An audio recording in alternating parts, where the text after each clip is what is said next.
Bir dirhamga qancha berasan? 2 mud. Bir dirhamga 2 mud? Nega qimmat sotyapsan? Hech kimni majburlamayapman, Amirul Mo'minin. Istagan xarid qiladi, yo'qsa boshqa sotuvchidan oladi.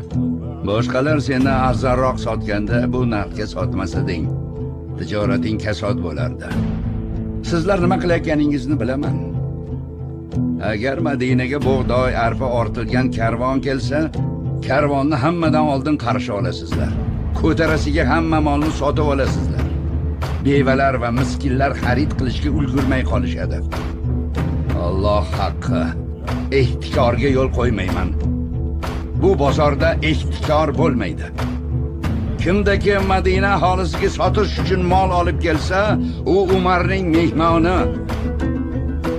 U xohlaganini sotib, xohlaganini sotmaydi. Bir dirhamga 4 mud berasan. Aks holda bozorimizdan ket, yo'qsa jazoiyini beraman. Kechiring, Amirul Mo'minin. Men bu ishning zulm, harom ekanini bilmagan ekanman. Bu ham aybing.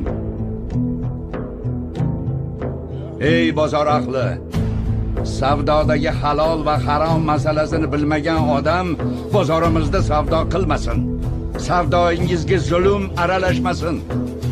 Aks holda sudxo'rlik kabi botil yo'l bilan harom luqma yeb qo'yasiz, garchi buni istamasangiz ham. Ha.